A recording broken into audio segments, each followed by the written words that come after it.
सभी सुनने वाले श्रोताओं को जय मसीह की। हम इस सुनहरे अवसर के लिए परमेश्वर का धन्यवाद देते हैं कि परमेश्वर ने हमें ये अवसर दिया कि हम परमेश्वर की वचन की सेवकाई कर सके। इसलिए प्रभु को हम धन्यवाद देते हैं और ज़्यादा समय ना लेते हुए जल्दी से एक विषय आपके बीच में रखना चाहते हैं जिससे आज अक्सर इस समस्याओं से लोग जूझ रहे हैं कि वो विषय हमारा कि परमेश्वर के वचन के न समझने का कारण कि आज लोग परमेश्वर के वचन को सुनते हैं और बाइबल भी पढ़ते हैं, संदेश सुनते हैं, चर्च जाते हैं, लेकिन फिर भी उनको परमेश्वर को वचन समझ में क्यों नहीं आता है, इसका कारण क्या है, उसी विषय को हम आपके बीच में रखना चाहते हैं। उसके लिए हम आपके सामने एक पद खोल के पढ़ना चाहते हैं।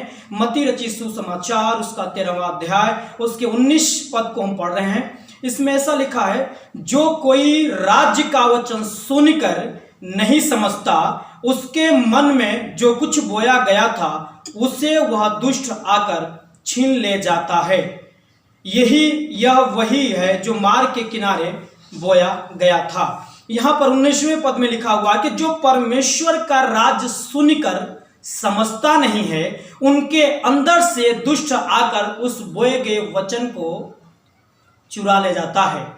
और जब चुरा ले जाता है, जब परमेश्वर का वचन उनके मन में होता नहीं है, जब वो समझते नहीं उसके राज की बातें, तो उनके मन में जब बैठता नहीं है तो परमेश्वर के राज्य के लिए अपने कदम को बढ़ा नहीं पाते हैं।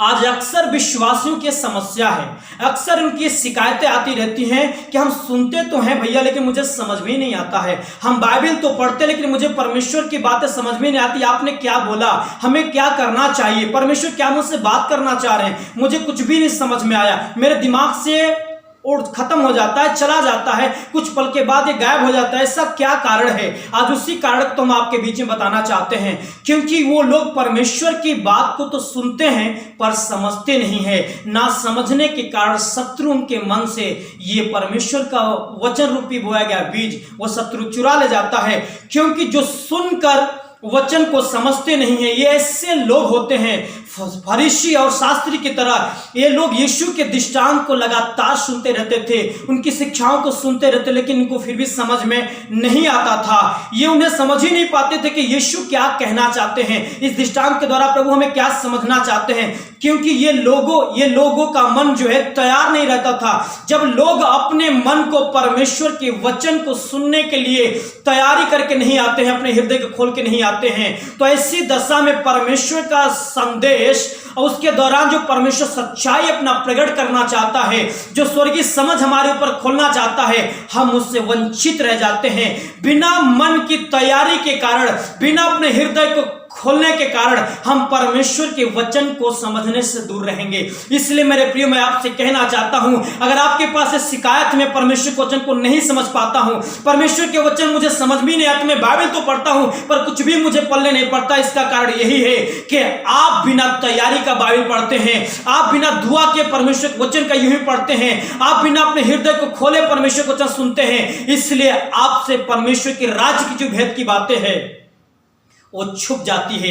इसलिए मेरे प्रियो, मैं आपसे कहना चाहता हूं, आप परमेश्वर के वचन को समझने के लिए अपने मन की तैयारी और अपने हृदय की खोलना बहुत जरूरी है। इसलिए जब कभी भी आप परमेश्वर का संदेश सुनने के लिए आप उसके भवन में आते हैं या बाइबल पढ़ते हैं, या हफ्ते में एक दिन जब आपको यह मौका मिलता है, तो आप इससे पहले उसके भवन में आए या इससे पहले आप संदेश को सुने, आप परमेश्वर के वचन की तैयारी के लिए अपने घुटने को टेक कर प्रार्थना करें, परमेश्वर की आत्मा से सहायता मांगे कि परमेश्वर हमारी समझ को खोले, हमारे मन की तैयारी दे, हमारे हृदय को खोले, जिससे परमेश्वर का वचन हमें समझ में आ जाए। क्योंकि यीशु ने एक जगह कहा, चौकस रहो कि क्या सुनते हो, मरकुस 4:24 में। क्योंकि हम कठोर भूमि बने रहते हैं, क्योंकि प्रभु ने 4 तरह की भूमि का वर्णन किया है, उसमें से एक ही तरह की भूमि थी जो फलवंत हुई। इसलिए मेरे प्रियो, मैं आपसे कहना चाहता हूं, अगर एक किसान भी अगर बीज बोता है तो पहले खेत को तैयार करता है, मिट्टी को भुरभुरा बनाता है, मिट्टी को मुलायम करता है, उसके बाद वो बीज को बोता है। बोने के बाद वो किसान फिर से बीज को यूं ही छोड़ नहीं देता है, पर उस पे हल्का हेंगा चलाता है, ताकि वो जो बीज है वो मिट्टी में ढक जाए, ताकि पूरा उसका जर्मिनेशन ठीक होने पाए, ताकि पक्षी उसे चुगने ना पाए, ताकि अच्छे से वो बीज फलवंत होने पाए। लेकिन हम और आप गलती कहां करते हैं? जब हम परमेश्वर के वचन को सुनने के लिए आते हैं तो हम अपने हृदय के बिना तैयारी किए, बिना मन की तैयारी किए हम परमेश्वर के वचन को सुनने के समीप आते हैं। यही कारण है मेरे प्रियो, जो आज परमेश्वर के राज की भेद की बातें हमसे और आपसे दूर रहती है। ये बहुतों की समस्या है, लेकिन मैं आपसे आज परमेश्वर के वचन के द्वारा ये उभारना चाहता हूं और आपसे मैं ये कहना चाहता हूं कि अगर आप अपने मन की तैयारी के साथ अगर हृदय खोल के नहीं आएंगे तो आज भी ये समस्या आपकी हल नहीं होगी, ये समस्या बढ़ती ही जाएगी। इसलिए अगर आप चाहते परमेश्वर के संदेश आपके दिल में उतर जाए और आपके मन में समझ में आ जाए तो आपकी मन की तैयारी और आपके हृदय का खुला होना बहुत जरूरी है। अब सुनिएगा ध्यान से, क्योंकि लिखा है जब परमेश्वर के वचन को आप सुनते हैं तो केवल सुनकर कई बार हम उसे यूं ही छोड़ देते हैं। पर किसान जब बीज को बोता है तो उससे बीज को छींट कर खेत में छोड़ता नहीं है, पर उस पे हेंगा चलाता है ताकि बीज को ढाप दे। इसलिए मेरे प्रियो, हमारी और आपकी जो गलती ये है कि जब हम परमेश्वर के वचन को सुनते हैं और सुनकर यूं ही छोड़ देते हैं, हम उस पे मनन नहीं करते हैं। अगर आप चाहते परमेश्वर का बीज आपके हृदय रूपी भूमि में ढप जाए तो उसके लिए आपको वो बीज ढापने के लिए परमेश्वर के वचन पे मनन और ध्यान और प्रार्थना से हमें ढकना होगा। जब एक विश्वासी परमेश्वर के वचन को सुनता है या बाइबल को पढ़ता है, उसके बाद जब पढ़े हुए वचन पर या सुने हुए संदेश पर जब मनन और ध्यान करता है और प्रार्थना पूर्वक उस बीज को जब तक नहीं ढकता है, और वही बीज जो ऊपर दिखाई देता है और दिन आकर शत्रु से चुग ले जाता है। इसलिए मेरे प्रिय, मैं आपसे कहना चाहता हूं, आप जब भी बाइबल पढ़ते हैं या संदेश सुनते हैं, उस संदेश को सुनने के दौरान आप यूं छोड़ मत दीजिए, पर जब आप वहां से हटते हैं तो आप प्रार्थना और मनन करने के द्वारा और प्रार्थना के रास्ते आप जरूर उस बीज को हृदय रूपी भूमि में ढके, जिससे वो बीज पूरा फलवंत होने पाए। आज यही कारण है कि आप बाइबल पढ़ने के बावजूद भी, संदेश सुनने के बावजूद भी जो परमेश्वर का वचन समझ नहीं पाते। इसलिए दूसरा तीमुथियुस 2:7 में पौलुस ने कहा, मैं तुमसे कहता हूं कि उस पर ध्यान दे तो परमेश्वर तुझे सब बातों की समझ देगा। पौलुस तीमुथियुस से कह रहा था, जो कुछ भी मैं बोल रहा हूं, अगर तू उस पर ध्यान देगा तो परमेश्वर उसे समझने के लिए तुझे समझ देगा, सब बातों को समझने के लिए वो समझ प्रदान करेगा और ये समझ तुझे फलवंत बनाएगा। बिना समझे हम परमेश्वर के राज्य में फलवंत नहीं हो पाएंगे। बिना समझे परमेश्वर के राज्य में अपने कदम को नहीं बढ़ा पाएंगे। जो परमेश्वर के वचन को समझ नहीं पाते हैं वो बड़े कंफ्यूज में पड़े रहते हैं। हम करें तो करें क्या? परमेश्वर आज मुझसे क्या कहना चाह रहा है, क्या करवाना मांग रहा है, पर क्योंकि उनको समझ में आया नहीं, इसलिए शत्रु उनके मन से चुरा ले गया और वो बीज उनके अंदर फलवंती नहीं होता है। इसलिए मेरे प्रियो, मैं आपसे कहना चाहता हूं कि अगर आपके पास ये समस्या है तो आप इस समस्या को दूर कर सकते हैं अपने मनन और प्रार्थना और अध्ययन करने के द्वारा।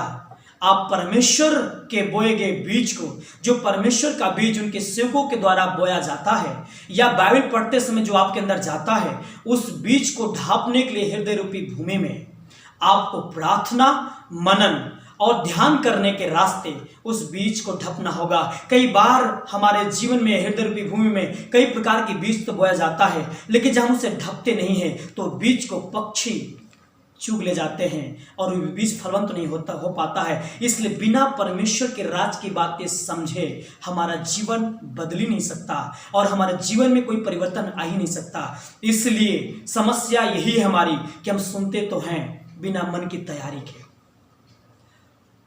पढ़ते तो हैं पर बिना अपने हृदय को खोले। इसलिए परमेश्वर के राज की भेद की बातें हमसे और आपसे दूर रहती है और हमारे हृदय रूपी भूमि पर वो जा नहीं पाती है, इसलिए वो बीज फलवंत नहीं हो पाता है। मेरे प्रियो, फिर से एक बार आखिरी में आपको ये उभार कर मैं ये लास्ट करना चाहता हूँ, खत्म करना चाहता हूँ कि आप जब भी परमेश्वर के वचन को सुनते हैं या पढ़ते हैं बाइबल, तो उससे पहले आप अपने मन की तैयारी और अपने हृदय को खोलकर प्रभु के सामने आए। उसके लिए पवित्र आत्मा की मदद मांगे कि पवित्र आत्मा हमारी सहायता करें कि हम जब परमेश्वर के वचन को पढ़ने जा रहे हैं तो हमारे मन की तैयारी दें और हमारे हृदय को खोलने में मदद करें, जिससे जो कुछ भी आपके वचन में लिखा गया है हम उसे सही समझ सके और ये वचन मेरे हृदय का परिवर्तन कर सके। कि याकूब से लिखा है, सारी मलिनता और बैर भाव की बढ़ती को दूर करके तुम परमेश्वर के वचन को जो तुम्हारे हृदय में बोया गया है उसे नम्रता से ग्रहण कर लो, यही है जो तुम्हारे प्राणों का उद्धार कराएगा। इसलिए आप चाहते हैं आपके प्राणों को उद्धार हो, परमेश्वर के वचन की बातें आपको ठीक ठीक समझ में आ जाए, आप इस समस्या से बाहर निकल जाए, तो आपको अपने आप को जांचना होगा। क्या आप वचन पढ़ने से पहले मन की तैयारी और हृदय के खुले होने के लिए परमेश्वर से प्रार्थना करते हैं, या यूं ही बाइबल उठाते पढ़ना चालू कर देते हैं, या यूं ही परमेश्वर वचन सुनने के लिए आप चले आते हैं? अगर आप ऐसा करते हैं तो आप परमेश्वर के वचन को समझने से दूर हो जाएंगे। इसलिए आपको मन की तैयारी और हृदय खुले होने के लिए परमेश्वर की आत्मा से मदद लेनी पड़ेगी। अब सुनने के बाद केवल आप छोड़ ना दें, पर उससे आप प्रार्थना और मनन के रास्ते आप उस बीज को अवश्य ढपे, नहीं तो बीज बोया हुआ आपके हृदय में वो फलवंत नहीं होगा, उससे पक्षी आकर चुग ले जाएगा और आपके हृदय और आपका जीवन जैसा का तैसा रह जाएगा। इसलिए परमेश्वर इस वचन के द्वारा आपको आशीष दे और आपको इस समस्या से बाहर निकलने में सहायता करे पवित्र आत्मा, और आपके दिल को परिवर्तन दे, मन के परिवर्तन दे, जो हमारी कमी है इस कमी को दूर करे और इस वचन के द्वारा आपके दिलों में प्रकाश दे पवित्र आत्मा, और आपके मन का नवीनीकरण करे कि जहां पर हम भूल करते हैं वहां पर हम सुधार सके। इसलिए परमेश्वर पिता आप पर दया करे और आपके मन की आंखों को ज्योतिमय करे। प्रभु इस संदेश के द्वारा आपको आशीष दे और ये संदेश सुनने वाले हर एक श्रोतागण के अंदर मसीह यीशु के नाम से सुरक्षित रहे, जिससे आने वाले समय में 30, 60 बल्कि 100 गुना फलवंत होने पाए। प्रभु आप सबको आशीष दे। सबको जय मसीह की।